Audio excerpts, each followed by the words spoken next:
The Portcullis Gate from 1574 to 77, built after the long siege of 1571 through 1573 as the main gateway into the castle. It stands on the site of when the medieval constable's tower. The top story was added in 1887.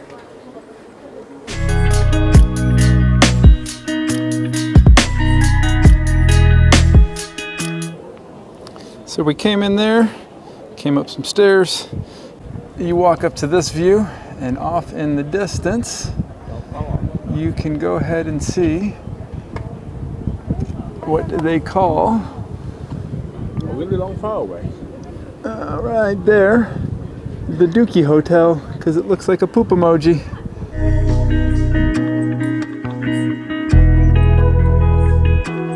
And right here is the Robert Burns Memorial. And up there is the hill with all the other monuments. So Sabino decided he was going to take pictures today so I can film. And he's having a blast with this amazing playground of scenery. Not a bad view at all. And just beyond over there, you can see Arthur's Seat. I've already done a day hike up there. What a view on top of the castle.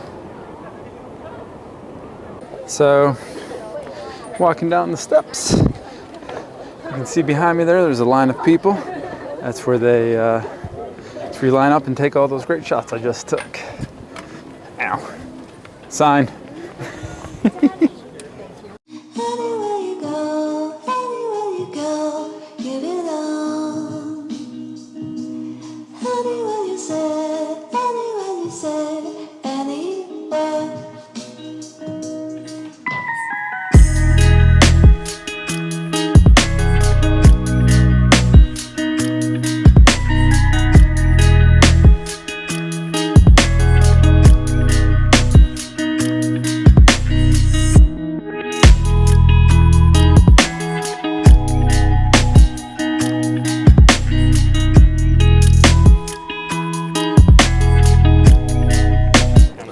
So I was sitting right up there until they closed this area for the 1 o'clock gun. And you can see by the sign over there, that exhibit's closed. And we were down there at low defense. They closed that off too. There was a rope there. And now we just gotta stand back and wait. We've got about 20 minutes.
This way to the National War Museum of Scotland.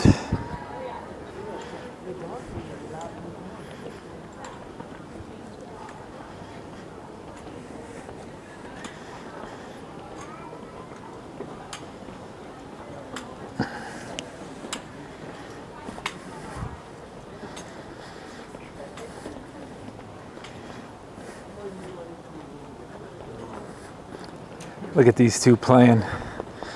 Love that kid. This is reminiscent of London Tower. Are we doing another pose off like London? A nation in arms. King's Colour, one of two official flags carried by the Ready Fencible Highland Regiment, 1796 to 1801. After the 1707 union between Scotland and England, Scottish infantry regiments all carried the Union flag. When Ireland was brought into the Union in 1801, the design changed to its present-day form. This regiment was raised from the British service by Lord Reay, chief of the Clan Mackay, in the 1630s. One of his ancestors had command of regiment of Mackay men in the Swedish army of King Gustav Adolfs. Regimental colour, one of the two official flags carried by the Reay Fencible Highlands Regiment between 1796 and 1801. The other flag, the King's Colour, is displayed earlier.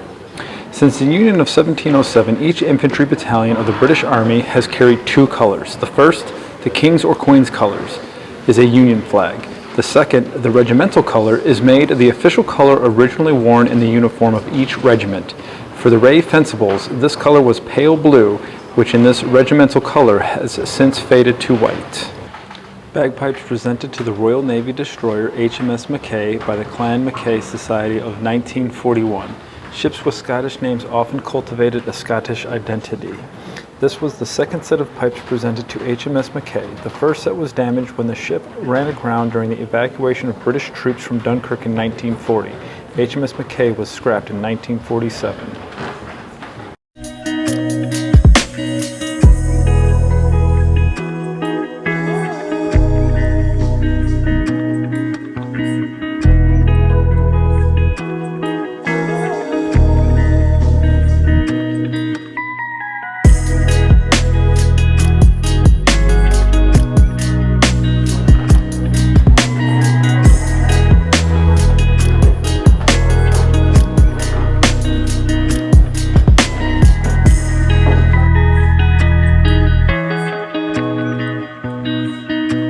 Here's another regimental flag from 1803 to 1811. And we live all the way up here. Sir James Grant. The men who raised Highland regiments in the late 18th century took on a burden of expense and responsibility on behalf of the government they supported. The money given to them did not always cover the cost of recruiting equipment and supporting their regiments. The object in this case are part of an enormous collection of arms and equipment bought by Sir James Gant, the Strathspey landowner and chief of Clan Grant, to equip two Highland regiments that he raised in 1793 to 94. The rest of the collection can be seen at Fort George, Inverness-shire. Sir James Gant was a staunch supporter of the government. Previous generations of his family had spent large sums of money supporting military action against the Jacobites, for which they received little in return. Grant faced little better. Both his regiments were broken up and left with a large stock of redundant military equipment.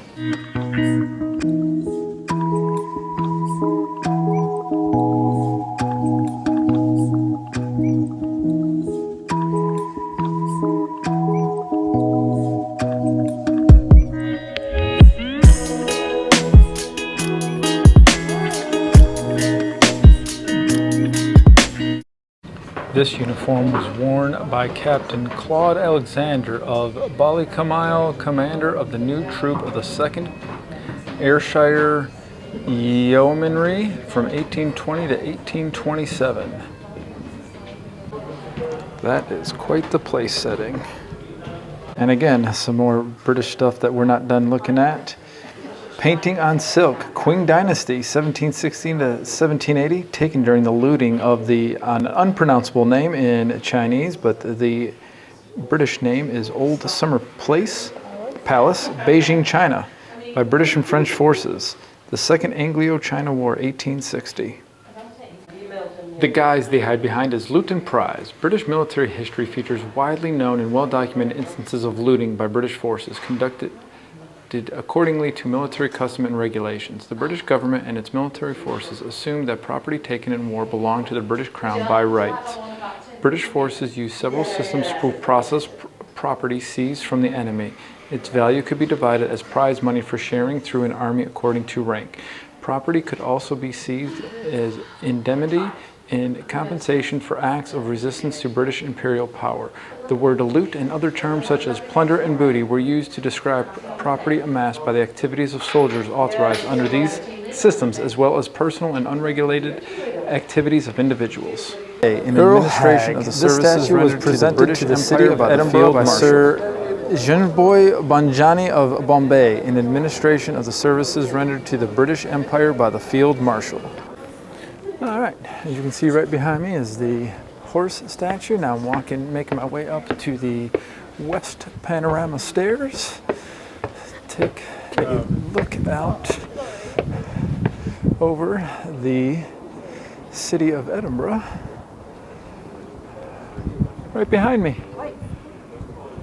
The views from Edinburgh Castle are spectacular. Way off in the distance, once I'm done zooming, I'll point in. I don't even know if you can see on this focal length, but way out there are the famous bridges of Edinburgh. I just found this pretty little corner of Edinburgh Castle. Just thought the lighting and the setting was very nice here. So we have been here for 2 hours, and we have made it from the gate, which is just around the corner back here. And that's about it in 2 hours. There is a ton to see and do here, and I'm glad we've allowed it all day to be here. So behind me here is, according to the map, is the new barracks. Behind me here you have all of the medals from 1793 for the campaigns. There's just so much history and so much to see here at Edinburgh Castle.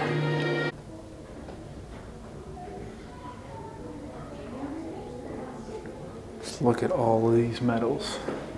Just 1, 2, 3, 4 cases of medals. There's just so many.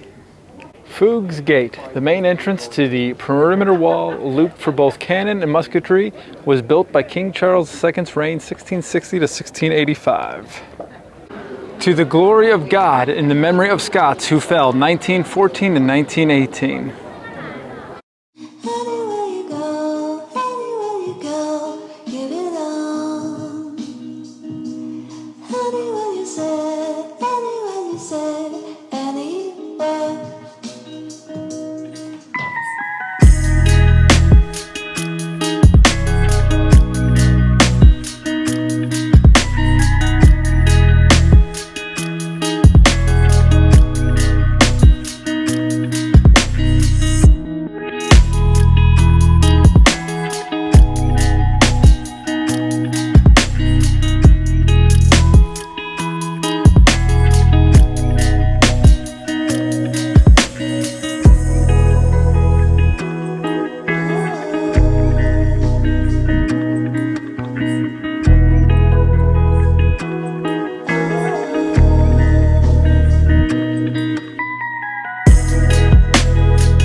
Half Moon Battery here at Edinburgh Castle. You can see some building behind me.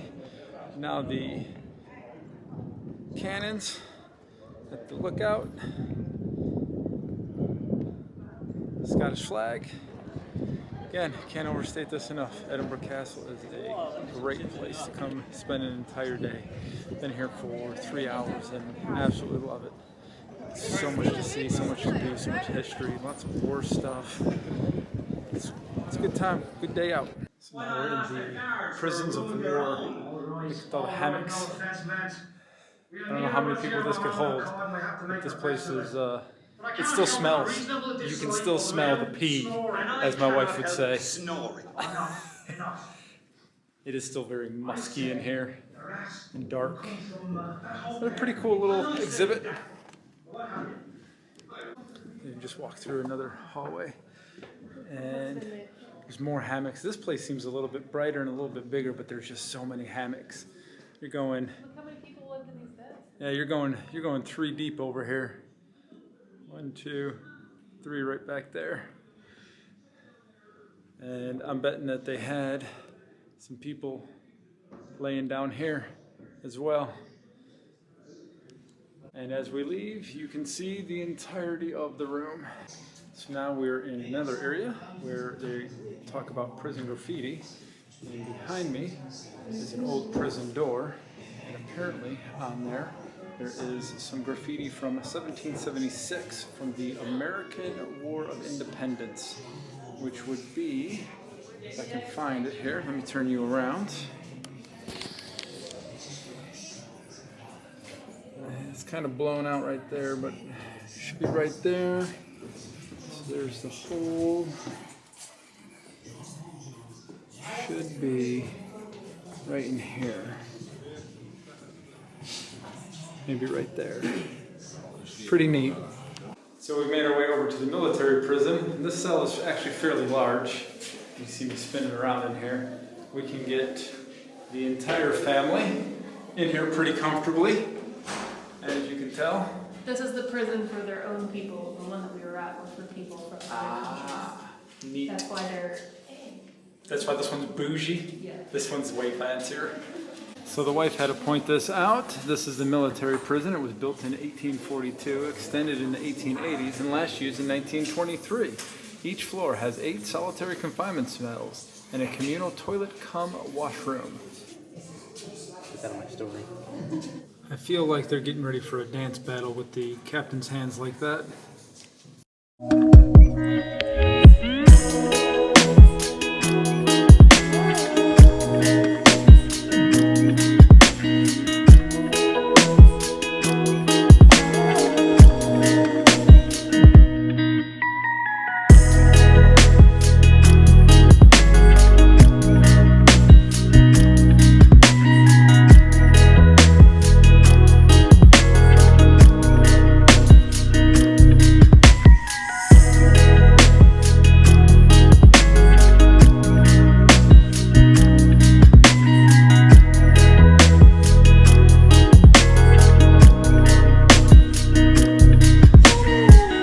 To commemorate Thomas Randolph, Earl of Moray, and distinguished soldier and diplomat who recovered this castle in 1313 after it had been for 20 years in the hands of the English.